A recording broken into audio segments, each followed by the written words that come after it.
Question. Vinny? Yeah. Pep, obviously, we've got to ask you about the news that broke yesterday regarding the future of the club, the future ownership of the club. I just wonder what kind of impact or any kind of distraction does that cause for the management team, for the players, and what are you being told by the ownership group, if anything? Yeah, first of all, everybody who saw us the last years, everybody who realized who we are as a club, know that we have a strong relationship with the owners. So we knew before, of course, we knew about the statement, nothing more than you guys knew. What I would like to say is that I always know the owners act in the best interest of the club, and they always did. I believe they always tried at least, and this relationship was very important for us, so it will be. So I think the statement was very clear. How did it distract us? To be honest, this is what I like about our club. We are so focused. There was a small discussion, or not a small discussion, but a little talk between Jurgen and me. But on that moment on, we start focusing, and a big game coming up. And I have to say, I love this competition because of this club. This competition means so much for us. Not just that last year we won it, but especially as well that if there's one competition represent the whole club, not just the first team squad, but also the talents, is this one. So can't wait. I'm going to have to go back to it though. Yeah, all good. I'd imagine the thing is that for you, is there any kind of ambiguity, any kind of uncertainty as to who will be the owners of this football club moving forward? Because if there is, I would imagine that impacts on discussions around players' contracts. It impacts on what you can do in the transfer market, because we've got a transfer market. But you are just speculating, no? So I think this statement was clear. It's nothing new for a club to find new investors. It's nothing new that a club tries to find investors to create what I said. They are acting in the best interest of the club. They try to take the club forward. I believe they always did. For me, they are good owners, and I will explain a few reasons why. First one, they tied down one of the best managers in the world for 7+ years. So I think that says a lot. Second, they tied down the best players in the squad. The difference between European top or world top or sub-top is that you have to sell your best players. They tied down Mo Salah contract. So, and then what's even more important in my opinion is that we have a stable academy. They invested in the academy. They invested in where we are sitting now. It's one of the best training grounds in world football, in my opinion. And it's our new home, and it was not easy to replace Melwood, for example. But we are sitting here, and we are feeling at home. And so they invest in this. Then, of course, the main stand, the new stand. So they made a lot of good decisions. And if they were not good owners, we will not be sitting here, because in the end we won a lot of cups, a lot of international and national prizes. So yeah, that's why I say I believe that they are acting in the best interest for this club to take it further. I feel that they're here for the long term still. Yeah, no, I feel that this is against speculation, no? Because they are searching for investors. That's the statement. I think the statement was really clear, to be honest. Obviously, the news broke on the day that you've been playing with Real Madrid again in the Champions League as well. So, after meeting last season's final, how do you all feel about facing them again in the round of 16 this time? Yeah, I don't believe a lot because people say immediately you read like revenge or these things, but I don't believe in life should be like that. It's a new season, there's new teams as well, new moments, and it's just the international Clásico. It's two of the biggest club with so much history in this competition, competing already early in the knockout stages. I'm proud that we had a consistent run despite our first game against Napoli, but that we are again in the knockout stages and with 15 points, and we can't wait to compete with them. Of course, we always say the Anfield nights, the European nights are special. The fans expect us to be in this kind of circumstance, in these kinds of games, and let's hope that we can create new memories and that we proper can compete. I know we will be ready, but it will be a massive game. Yeah. As you said, you love this competition, the EFL. Yeah. Not surprising after last season, obviously, as well. Yeah. When you look at what you've got to pick from this time around, though, going into this game against Derby, how are you looking squad-wise? Obviously, we know about James Milner. Will he be fit to return? Any chance for Keita, Matip to get some minutes?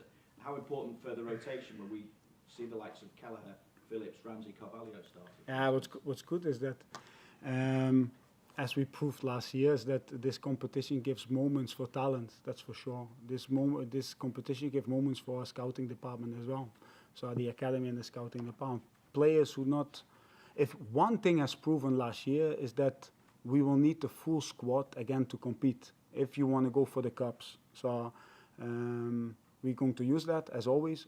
Only reason is because we want to play with full power. We want to go to the second gear basically, and or even third gear, and we feel that's possible with the team we selected and created.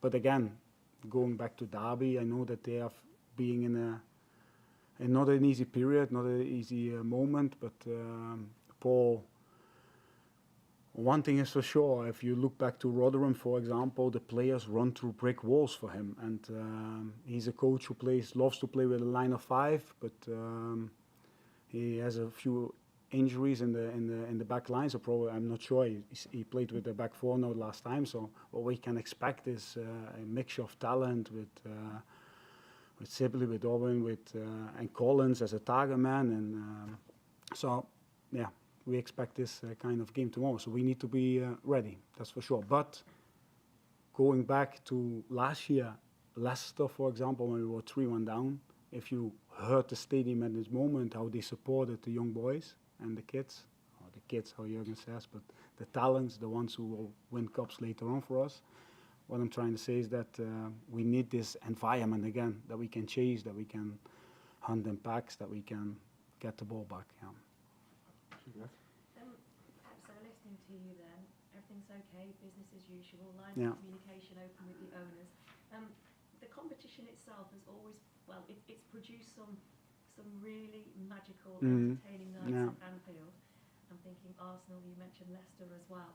So what kind of atmosphere do you think it will create tomorrow night? Yeah, I think, first of all, if I may, then I want to give a big compliment to the fans and to our owners, because it's arrogant to think that football always goes in your direction. It's arrogant to think that it always goes up, up, and up. There will be difficult spells. There will be difficult phases in the season for each club, and how the fans stood behind us, the ones who stood behind us, and how they support, how they shout, we will pay them back, that's for sure. They love a penalty shootout as well. Sorry? They love a penalty shootout Yeah, as well. we were good last year, no? Nah, and a compliment to the owners as well. This stability is really important. That's why Jürgen is here for 7+ years. That's why we signed a new deal. We knew, and we are not arrogant to think that we always will be top, but we know that our players never stopped, have this commitment, never stop developing, never stop fighting to find their form, to find our form. Yeah. And I know that you said, well, Jürgen said after the win at Tottenham on Sunday, to have that feeling back. I know people talk about the Premier League away win and everything else. I Yeah. expect it to be a different side to Yeah. what played at Tottenham.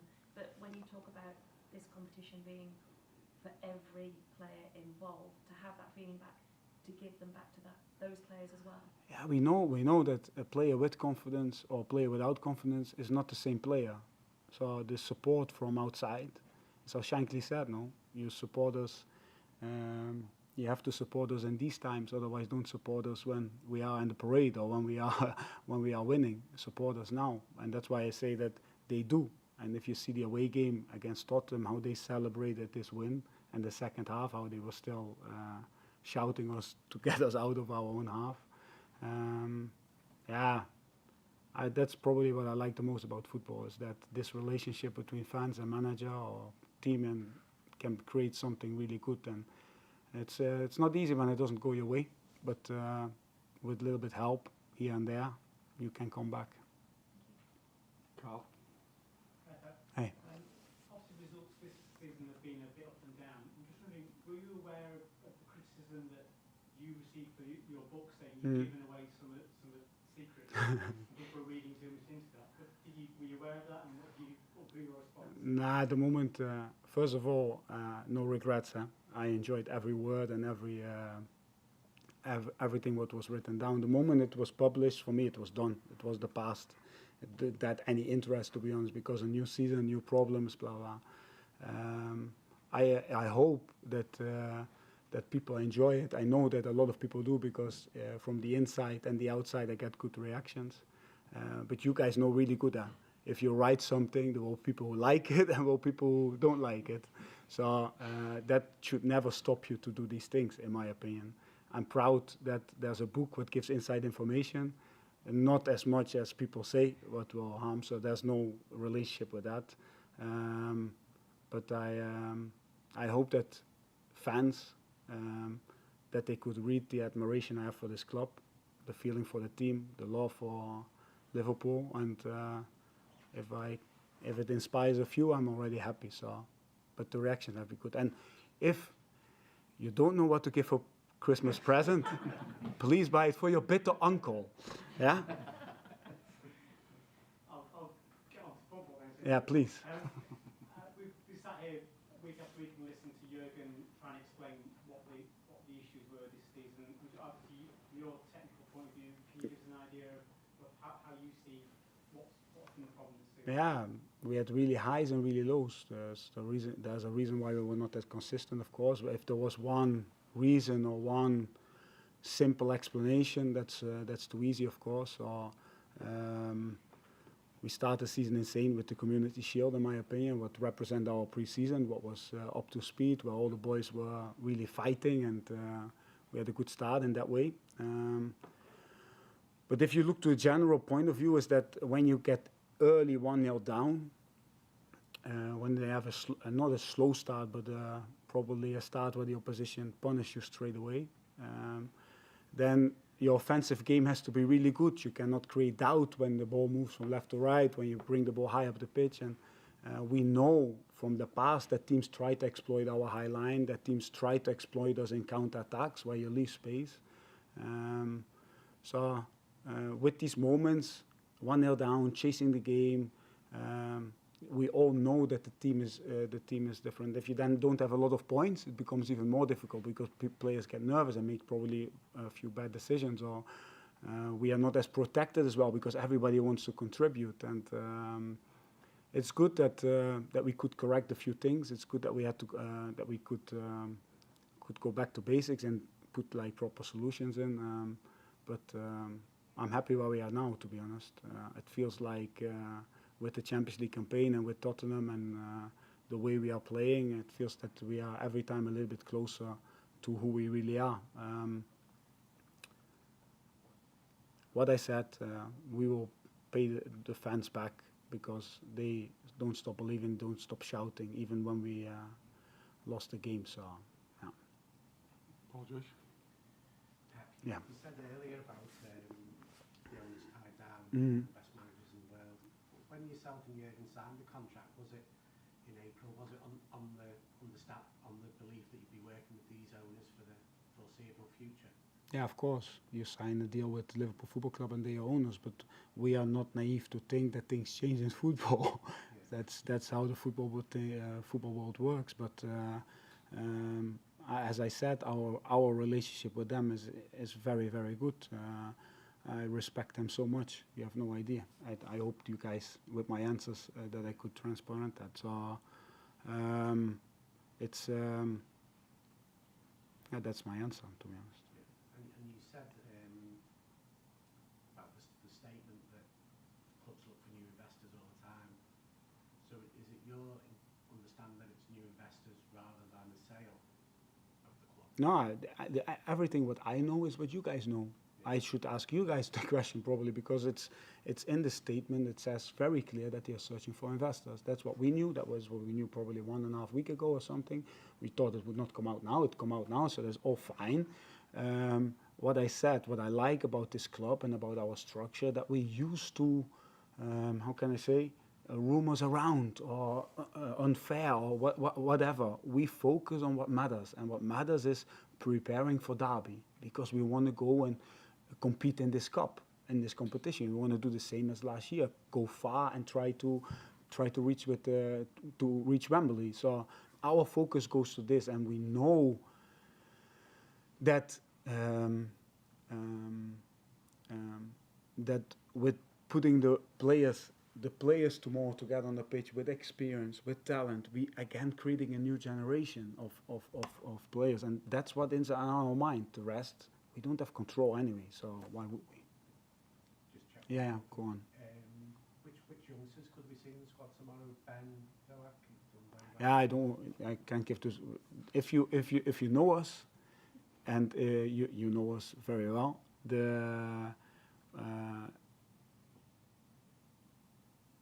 we have so much different talent, so much different kind of players who are young, and probably it excites me much more than you. But it excites me to see a new generation. If I see Queef celebrating in Wembley, taking the last penalty, seeing the cup competition he did when he was 15 when we signed him, he was my goalie at that time, and I see and we meet after the game, and these moments for me mean 10 times more than even winning the cup competition. To see a young boy become a man, and a man with personality, and a man who can compete and takes the bravery to take, example, he needed to take the last penalty, but shoots it. In the past he was a striker, that's why he shoot the top corner. And to create memories with a young team, with a young squad, and using the academy like this, I think Liverpool Football Club, if you work for this club, you have to trust young players, because the generations before made this club. So we have to create again this kind of environment where young talent can step up and be decisive. So of course we're going to see them, because it would be idiotic not to do, because the talent is huge, and otherwise all the time, all the energy, all the money we invest, also our owners and staff and first team staff and academy staff, and it doesn't make sense to have 200 young boys there running around and then not use it. They never let us down, and they will never let us down, and they will also pay back. No, that's their character. And we're going to see Scousers hopefully, and we're going to see Scousers hopefully. Huh? That would be even. Can you imagine a Scouser scoring in front of the cup again? So it's a good thing. Dominic? Yeah. On that theme, one of the sometimes a criticism of the owners is that they don't spend enough on players, and it gets talked about net spends and where Liverpool are. Where you talk about bringing players through, that's the thrill of it, isn't it? It's not about spend. One influences the other as well. So if you buy a lot of young players don't get a chance. But there's also the type of player you want to buy. I think we invested well. I think if you look to our last years, bringing Luis Diaz in the winter was a massive signing and needed. I said it was like water in the desert, this kind of, to give this last push towards the cups and towards the... So Darwin will be a good signing. For me, is already a good signing, but will be a good signing. So young, so hungry, can create 5 chances by himself in the game. A proper striker, addition to what we didn't have, the type. Then you have Calvin, you have Fabio, young players who come in as signings. Then before that, Ibu Konate, Jota. So these are all signings who were like in the rows. How do you say? Throw it in the bullet. Bullseye. What I'm trying to say, we cannot afford to buy and not be right. We can only afford to buy to be right, and it has to add something to our team, something special, something new. Jota added something new, something special. Luis Diaz added something new, something special. Ibu Konate added something new, something special. So we have to be right, and that's why we search for. And then you cannot be like left, right. No, you want to be right. And with time, what was most important, and that's what I tried to explain already, was to tie down our best players, because our team is and was a machine. So if you don't tie them down, they will leave. So what I'm trying to say is that it's always a balance. You need to be right with your signings, and I believe we were right. Do people want to see 1 or 2 or 3 or 4 more players? Yes, of course. Everybody wants to see the outside world. But you can I prefer, or we prefer to have the right one and to really work with and give time as well for young ones to really work with and like this add and renew the team and to make it younger and younger and younger and to add academy and to give talent a chance and to buy the top one who influences immediately the first 11 like Luis, like Jot, like Ibu, like however, Costas. I think we invested. What people see is that what people want to see is that transfers is the one thing. But building a club and building a long-term successful relationship has much more to do than just the transfers. Otherwise, we were not sitting here. So, tie down Jurgen Klopp. That's maybe even more important. So, for 7+ years. I know you. I'm not going to ask you to give away the team, but Yeah. one of the young players who's been around the first team was Stefan Bacheta. Yeah. How impressed have you been? I think he's in your book that you say the first time you saw him, you were impressed. Yeah. But also, given the debate around the midfield and some of the contract situations, Yeah. how important can he be Yeah. short and long term? Exactly. So Stefan is somebody who really, it's a joy to watch because he has all the characteristics what we search for as a midfield player. He played in the past as a centre half, so he's really good in the challenges. What we need. How I said, one of our biggest problems this season is stopping counter-attacks, so we can stay in the opposition half. So he is a type of player who has this attribute. So it's a really nice to see. He's young, hungry, shows every day in training that he's really ready. It's up to us to lead well with him, give him the right moments to give again, and these things. Process takes time, but yeah, I cannot say if he starts or not, but hopefully we will see him tomorrow. Is he midfielder? You play centre back, you see him as midfielder? Yeah, absolutely. Yeah. Honestly, sometimes the academy give you presence, and he's one of them.